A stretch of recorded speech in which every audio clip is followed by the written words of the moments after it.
Salut les SIAP, que tu sois en recyclage ou en révision, aujourd'hui on va voir l'installation Sprinklr sous eau avec un schéma de fonctionnement à la fin. Voyons déjà la définition d'une installation Sprinklr sous eau. C'est une installation fixe, d'extinction automatique à eau et un appareil d'extinction fonctionnant seul en cas de chaleur excessive dans un local ou un site à protéger lors d'un incendie. Ce système est mis en réseau au-dessus de la zone à protéger. Cette installation a pour but de surveiller en permanence un risque, mais aussi donner l'alarme en cas de mise en fonctionnement et éteindre ou contenir un début d'incendie. On va le retrouver principalement en ERP, en IGH ou dans les parkings.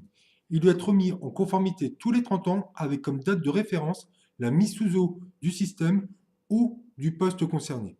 En effet, il peut y avoir usure des composants, comme par exemple les moteurs, les pompes ou bien les joints, mais aussi l'oxydation interne des tuyauteries, mais aussi la perte de conformité des matériaux avec les normes en vigueur, mais aussi les risques qui peuvent évoluer, comme l'évolution de l'activité, le changement des bâtiments et des équipements, mais aussi la composition des produits à protéger, ainsi que la modification de la nature et des types d'emballage, mais aussi la modification des modes et des types de stockage, car la réglementation évolue. La règle R1, je rappelle, la règle APSAD R1 définit l'exigence minimale de conception, d'installation et de maintenance.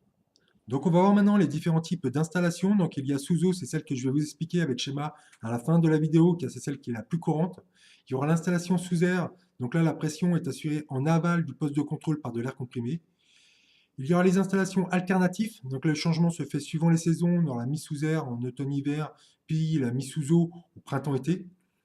On a les installations à préaction. Donc là, c'est avec le fonctionnement d'une DI. On aura l'installation à déluge, donc là, il n'y a pas d'ampoule ni de fusible. Les têtes de sprinkler sont ouvertes. Elle est installée pour des locaux à risque spéciaux et arrose l'ensemble de la zone concernée, non pas seulement le lieu du sinistre. Et pour finir, on a l'installation à mousse. Donc là, c'est pour un local avec un risque de feu liquide inflammable ou solide liquéfiable. Donc on va voir maintenant les éléments constitutifs de l'installation Sprinklr. Donc au début, on aura deux sources d'eau différentes. La source A dite limitée qui devra alimenter 5 têtes minimum pendant 30 minutes. Il faut savoir que les statistiques montrent que 80% des incendies sont maîtrisés ou éteints avec moins de 5 têtes sprinkler. On aura la source B dite inépuisable. Donc là, c'est un abus de langage puisqu'il devra avoir une autonomie minimale allant de 30 minutes pour les risques courants à 90 minutes pour les risques importants. On aura ensuite les canalisations. On retrouvera le plus souvent un diamètre entre 25 et 200 mm en fonction du risque et du débit à fournir. L'eau est sous pression par une pompe jockey qui sert de renfort pour remonter la pression du réseau et qui stabilise la pression et compense éventuellement une fuite. Mais on aura aussi un surpresseur qu'on peut nommer aussi motopompe lors de la mise en fonctionnement du réseau. Donc on va retrouver évidemment le poste Sprinklr qui se situe entre le réseau et la source d'eau. Donc il devra donner l'alarme en cas de mise en fonctionnement avec une cloche hydraulique.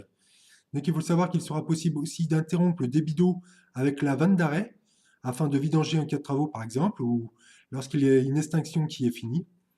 Il faut savoir que le poste pourra surveiller au maximum 12 000 m² avec un maximum de 1000 têtes. Donc pour finir, on trouve les têtes Sprinklr, donc elles sont vissées sur une tuyauterie pour éteindre ou contenir un début d'incendie. On retrouvera le plus souvent une surface arrosée au sol pour une tête qui varie entre 9 m² et 21 m² en fonction du risque. La distance entre deux têtes sera de 3,70 m à 4,60 m, mais jamais en dessous de 2 m, avec une pression qui variera entre 8 et 10 bars. Il y a trois types de têtes, donc à ampoule, à fusible ou ouverte. Les têtes à ampoule ont des couleurs qui indiquent la température de rupture qui variera entre 57 degrés Celsius à 260 degrés Celsius. Les têtes les plus utilisées ont une ampoule rouge qui se déclencheront à 68 degrés Celsius. Les distances entre les têtes et les murs ne devront pas être en dessous de 60 cm et la distance tête stockage devra pour une efficacité maximum être jamais en dessous de 90 cm. Donc maintenant, on va voir le fonctionnement de l'installation Sprinklr sous eau avec schéma. Donc lors d'un incendie, la chaleur dégagée va s'élever et atteindre une des têtes. Et sous l'effet de la chaleur, l'ampoule qui maintient la tête fermée va éclater. Ensuite, la pression permanente de la canalisation sur laquelle est posée la tête se libère à travers celle-ci sous forme de pluie uniformément répartis sur le foyer naissant. La chute de la pression provoquée par l'ouverture de la tête entraîne le surpresseur à se déclencher pour maintenir la pression et l'alimentation via les sources d'eau. Ensuite, cette baisse de pression actionne le gong hydraulique, donc qui donne l'alarme, et renvoie sur une centrale d'alarme incendie mise au poste central de sécurité via le pressostat. Et pour finir, si l'incendie n'est pas maîtrisé, avec l'accroissement du dégagement de la chaleur qu'il va y avoir, ça va entraîner l'ouverture de têtes supplémentaires. Voilà, cette vidéo est terminée. N'hésitez pas à laisser des commentaires, à poser des questions en dessous de la vidéo. N'oubliez pas non plus de vous abonner, de liker, et je vous dis à très bientôt.